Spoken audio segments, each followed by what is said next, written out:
Hello guys, welcome back to my channel once again. Hope you are doing well. As usual Times of India का editorial पढ़ना start करते हैं।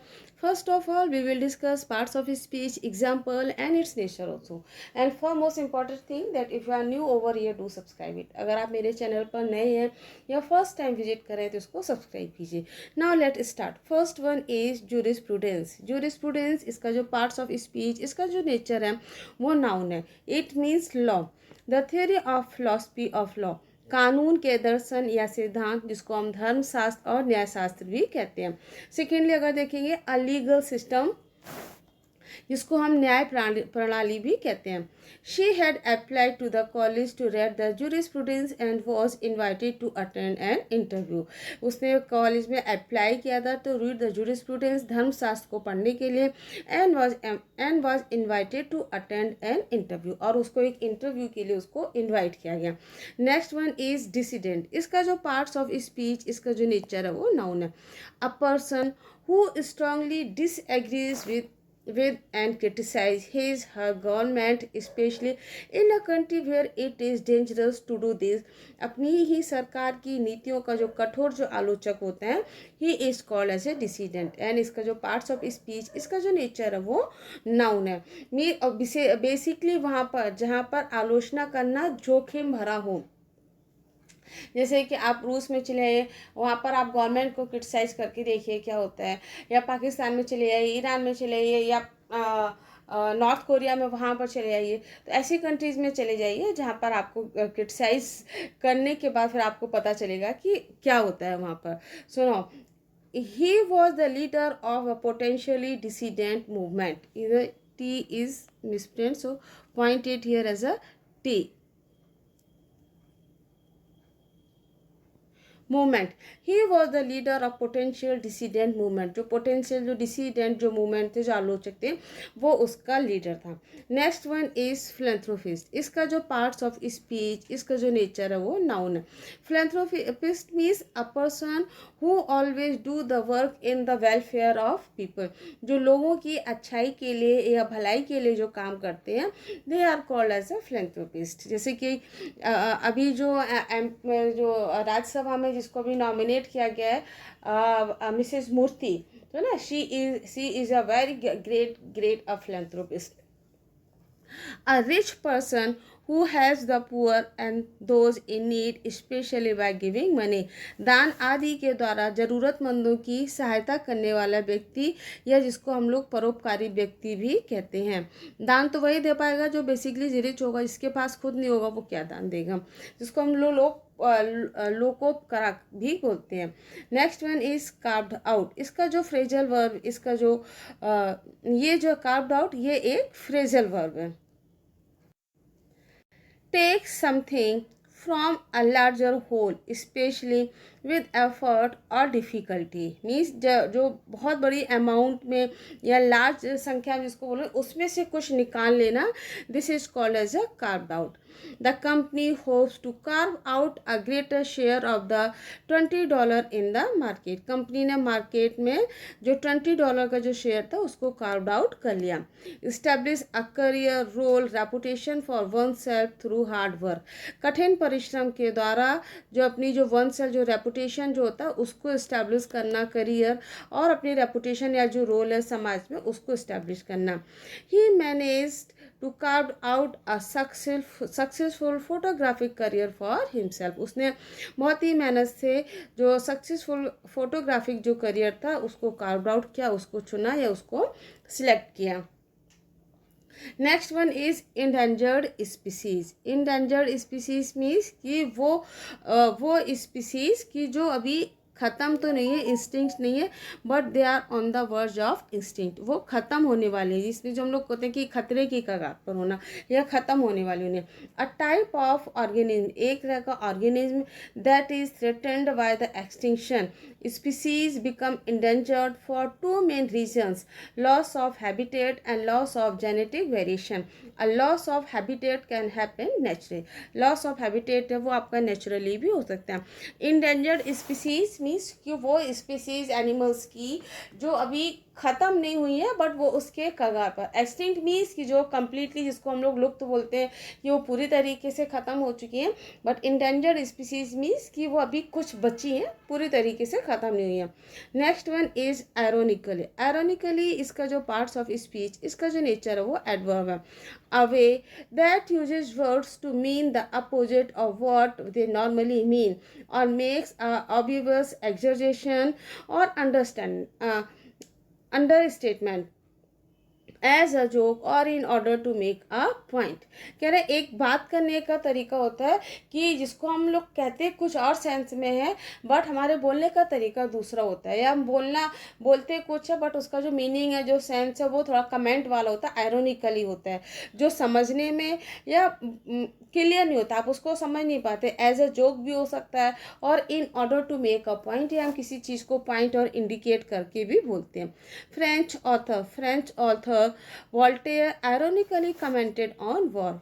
जो French author Voltaire हैं, उन्होंने ironically जो war पर था वो उसने कमेंट किया है ना। तो ironically means that you are saying something else and the sense is completely different. आप जो बोल रहे हैं उसका बोलने का सेंस और आप समझने का तरीका जो वो पूरे तरीके से अलग होना। Next one is litigation. इसका जो पार्ट्स ऑफ स्पीच, इसका जो नेचर है वो नाउन है। The process of taking legal action in a court of law. न्यायालय में मुकदमा लड़ने की जो प्रक्रिया होती है, this is called as a litigation. Free from the adverse effects of climate changes as a persuasive sting in future litigation. जो हमारे भविष्य में जो फ्यूचर लिटिगेशन जो मुकदमा रहेगा, फ्री फ्रॉम एडवर्स इफेक्ट, वो क्लाइमेट चेंजेस से पूरी तरीके से, उसके प्रभाव से, उसके अपोजिट से पूरी तरीके से वो फ्री होगा। So next one is European convention of human right, जिसको हम लोग ECHR भी बोलते हैं। What is ECHR? ECHR is the European convention of human rights. It was drafted on the aftermath of the second world war, जिसको द्वितीय विश्व युद्ध के बाद उसको ड्राफ्ट किया गया था। And the holocaust of the attempt to protect the people from the state, make sure the atrocities committed would never be repeated and the safe guard fundamental right. कि इस चीज़ को फॉर्म करने का, ड्राफ्ट करने का ECHR का जो main मकसद था कि जो हमारे जो फंडामेंटल राइट्स होते हैं उन राइट्स से हमको बचाना, या वो फंडामेंटल राइट्स हमको प्रोवाइड कराना। तो now all the important points और वर्ड्स इस टॉपिक आर कंप्लीटेड। इस टॉपिक के जितने भी इम्पोर्टेंट वर्ड्स पॉइंट्स होते हैं वो हम लोगों ने कंफर्म कर लिए, डिस्कस कर लिए। Now come to the topic. What is topic? A tale of two climate change verdict, what they mean। कि tale means story, two climate change verdict, verdict means घोषणा, कि दो जो क्लाइमेट जलवायु परिवर्तन जो घोषणा हुई है उसकी कहानी। एंड व्हाट दे मीन, और उसका क्या मतलब है। बट फर्स्ट, सबसे पहले, why did this take so long? Why did this take so long means इसमें इतना समय क्यों लगा, या इसमें इतना टाइम क्यों लगा। द कॉन्स्टिट्यूशन ऑफ इंडिया, हमारे भारत का संविधान, द यूनाइटेड नेशन का चार्टर एंड कन्वेनेंट्स, और उसका जो अनुबंध, the European convention of human rights, और जो यूरोपियन कन्वेंशन, जो मानव अधिकार का जो यूरोपियन कन्वेंशन है, और belong to a particular post war era. वो सभी किससे बिलोंग करते थे, किससे संबंधित करते थे? पर्टिकुलरली मीन्स विशेष रूप से पोस्ट वॉर एरा, युद्ध के बाद का जो समय था। एरा मीन्स समय, तो पोस्ट मीन्स बाद में, तो युद्ध के बाद का जो समय था उससे वो बिलोंग करते थे। Where primacy was accorded to civil and political right, और जहाँ पर जो प्राइमेसी, उसको जो मुख्यता जिसको किसके हिसाब से थी? सिविल, नागरिक, और हमारे जो पॉलिटिकल जो राजनीतिक अधिकार थे उसके हिसाब से उसको बनाया गया था, या ड्राफ्ट बनाया गया था। एनवायरमेंटल राइट्स, हमारे जो पर्यावरण के जो अधिकार हैं, हैड टू बी रेड, उनको भी हमें इस तरह से पढ़ा जाना चाहिए as part of other rights, की जो और हमारे जो अदर राइट्स हैं, अदर जो दूसरे जो अधिकार हैं उनकी तरह हमें अपने जो पर्यावरण के जो अधिकार हैं उनको पढ़ना चाहिए।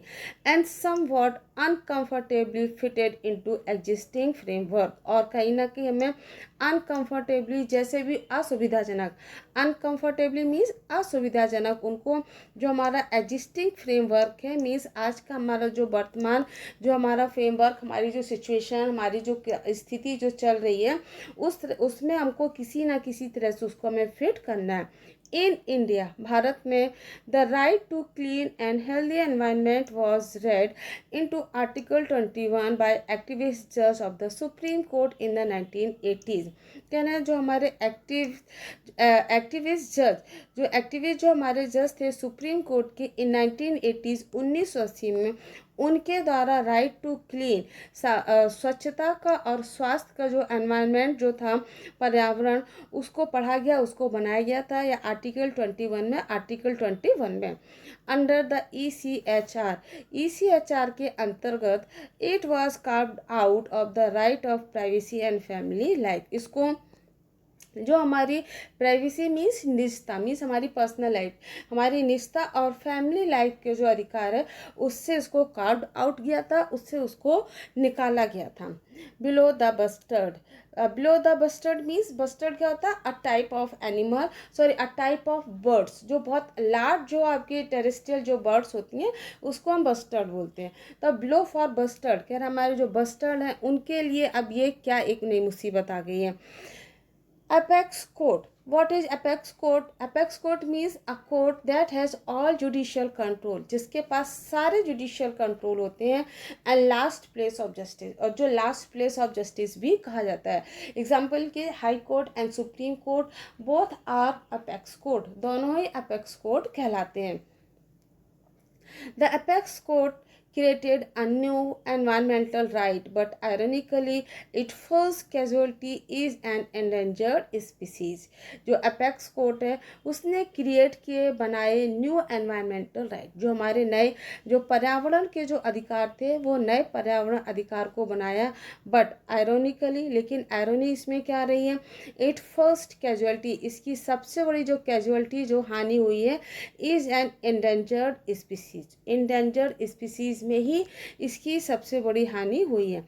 मंडेज लैंडमार्क, मंडे को एक लैंडमार्क जजमेंट मीन्स एक ऐतिहासिक फैसला, ऐतिहासिक निर्णय आया है फ्रॉम द ETCHR से, जिसमें केम ऑन कंप्लेंट, इसमें एक कंप्लेंट मीन्स एक शिकायत को दर्ज कराया गया है, फाइल किया गया by a group of elderly Swiss women group, जो एल्डरली जो बुजुर्ग स्विस महिलाओं का जो ग्रुप था उसके द्वारा शिकायत को दर्ज कराया गया है।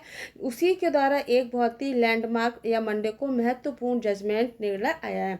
हु शोड, जिसमें उन्होंने बताया है या जिसमें दिखाया गया है दैट हीट वेव्स, की जो हीट वेव्स हैं, जो गर्म हवाएं हैं, जो गर्म लहरें हम जिसको बोलते हैं, heat waves brought by the climate change, कि जलवायु परिवर्तन की वजह से, क्लाइमेट चेंज मीन्स जलवायु परिवर्तन, जलवायु परिवर्तन की वजह से जो गर्म लहरें हैं, हैड अ सिग्निफिकेंट इफेक्ट, वो बहुत ही एक महत्वपूर्ण सिग्निफिकेंट इफेक्ट, महत्वपूर्ण प्रभाव पड़ रहा है ऑन द हेल्थ पर, स्वास्थ्य पर, and mortality of ladies over the age of 70, कि 70 साल से ऊपर की जो महिलाएं हैं उनकी मृत्यु दर पर बहुत बड़ा प्रभाव पड़ रहा है।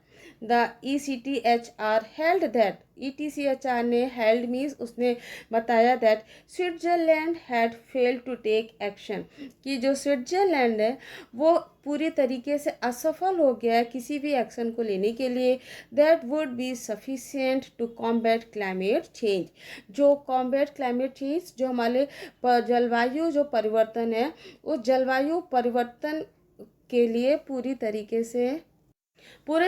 से फेल हो गया है। मीन्स अगर हम ऐसे बोलेंगे कि स्विट्जरलैंड ने जो ऐसी कार्रवाई करने में विफल रहा है, फेल रहा है, कि जो जलवायु परिवर्तन है उससे निपटने के लिए पर्याप्त हो और वो सफिशिएंट हो। prevent from the health of those living within the jurisdiction, within its jurisdiction means इसके एरिया में या इसके आसपास के एरिया में या इसके अधिकार क्षेत्र में, jurisdiction means इसके अधिकार क्षेत्र में, prevent means बचाना, harm means नुकसान, तो इसको जो अपने अधिकार क्षेत्र में जो रहने वाले लोग हैं उनके स्वास्थ्य से होने वाले नुकसान को रोकना चाहिए या उसको रोकने से पूरी तरीके से फेल हो गया। Against the background of the rest of international law on climate changes. The ECTHR judgment is a clear watershed as it is binding on 46 European countries and is exceptionally political circumstances such as the death of Russian dissident Alexei Navalny and jailed Turkish philanthropist Osman Kavala and followed by national law. Rest means बाकी, background means इसका जो पीछे की जो पृष्ठभूमि होती है, against means खिलाफ, तो मीन्स इसकी जो बाकी का जो इसके पृष्ठभूमि के खिलाफ इसकी जो चीज़ रही है ऑफ इंटरनेशनल लॉ मीन्स हमारे अंतर्राष्ट्रीय कानून की पृष्ठभूमि के खिलाफ जो जलवायु जो परिवर्तन रहा है, द ECTHR जजमेंट, उसके ECTHR जजमेंट का जो निर्णय है इज अ क्लियर वाटरशेड, वो पूरी तरीके से साफ क्लियर वाटरशेड है as it is binding 46 European countries, जैसे ये 46 यूरोपियन कंट्रीज़ को बांधता है या उसका ग्रुप है, एंड इज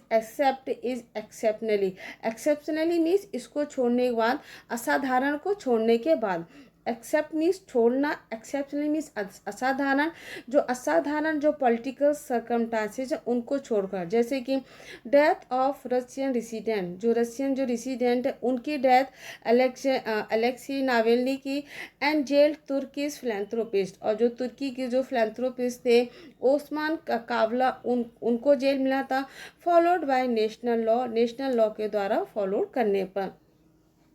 अभी अलेक्सी नावेल्नी का तो बहुत बड़ा न्यूज़ में भी आया था, ये बहुत बड़ा मैटर बना था। द ECTHR जजमेंट, हमारा जो ECTHR जो जजमेंट है, जो निर्णय है, इज ट्रूली अनप्रेसिडेंटेड, वो वास्तव में बहुत ही अनप्रेसिडेंटेड है, अभूतपूर्व है, in its departure from the boundaries means अपनी सीमाओं से बाहर, डिपार्चर फ्रॉम बाउंड्रीज मीन्स अपनी सीमाओं से बाहर या सीमाओं से हटकर, of its own environmental jurisprudence, इसका जो एनवायरमेंटल, इसका जो पर्यावरणीय जो न्यायशास्त्र है, जूरिस्प्रूडेंस मीन्स न्यायशास्त्र, तो ये अपने ETCHR का जो निर्णय है वास्तव में अपने स्वयं के पर्यावरणीय न्यायशास्त्र की सीमाओं से हटकर अभूतपूर्व है। नोटिंग दैट, अब ध्यान देने वाली बात यह है that the traditional reliance on specific harm, कि हमारे जो specific harm, traditional Reliance means पारंपरिक निर्भरता, स्पेसिफिक हार्म मीन्स विशिष्ट नुकसान, तो हमारे जो विशिष्ट नुकसान है ऑन ट्रेडिशनल रिलायंस, पारंपरिक निर्भरता पर हमारे जो विशिष्ट नुकसान है, which could be causally attributed to a source had no place in the context of climate change, जो हमारे परिवर्तन चेंज में मीन्स इनका कहना है कि यह देखते हुए कि विशिष्ट नुकसानों पर जो हमारी पारंपरिक निर्भरता है, जिसके लिए किसी भी स्रोत को जिम्मेदार ठहराया जा सकता है, कि that can be causally attributed to a source, जिसके लिए किसी भी स्रोत को जिम्मेदार ठहराया जा सकता है, had no place in the context of climate change, जिसका हमारे जलवायु परिवर्तन क्लाइमेट चेंज पर उसका कोई कॉन्टेक्स्ट नहीं है, उस पर उसका कोई हम रोल बोल सकते हैं। इट स्टेटेड आउटराइट, इसने स्पष्ट रूप से, आउटराइट मीन्स क्लियर रूप से इसने बोल दिया है that it could not ignore the evidence of harm, जो हमारे हार्म, जो नुकसान के जो एविडेंस, जो साक्ष्य हैं, उसको हम इग्नोर नहीं कर सकते हैं, नज़रअंदाज नहीं कर सकते हैं, and the census of international law on the subject, और इस सब्जेक्ट पर हमारा जो इंटरनेशनल लॉ, जो अंतर्राष्ट्रीय हमारा जो इंटरनेशनल लॉ जो सेंसस है, उसको, उस पर हम इसको इग्नोर नहीं कर सकते हैं, इसके साक्ष्य को हम इग्नोर नहीं कर सकते हैं। Since it opens the door for a wave of climate change related litigation, since it opens the door, चूँकि ये ओपन द डोर मीन्स ये दरवाज़ा खोलता है, ओपन द डोर मीन्स दरवाज़ा खोलना किसी भी नुकसान के लिए, वेव ऑफ क्लाइमेट चेंज की लहरों, लिटिगेशन मीन्स मुकदमेबाजी, इसको हम लोग बोलेंगे, तो मुकदमेबाजी से संबंधित हमारे जो क्लाइमेट चेंज, जो परिवर्तन, जो जलवायु परिवर्तन है, उसके लिए ये दरवाजे खोलता है, ओपन द डोर करता है। यूरोपियन नेशन, हमारे जो यूरोपियन नेशंस हैं, मस्ट केयरफुली इंश्योर, उनको सावधानी पूर्वक ये इंश्योर करना है, सुनिश्चित करना है दैट देयर पॉलिसीज़, उनकी जो भी नीतियाँ हैं, एंड कॉन्ट्रीब्यूशंस आर सफिशिएंट, क्या उनकी जो नीतियाँ हैं और उनका जो कॉन्ट्रीब्यूशन है, उनका जो योगदान है क्या वो सफिशिएंट है, क्या वो पर्याप्त हैं। Thanks for watching, subscribe share and like.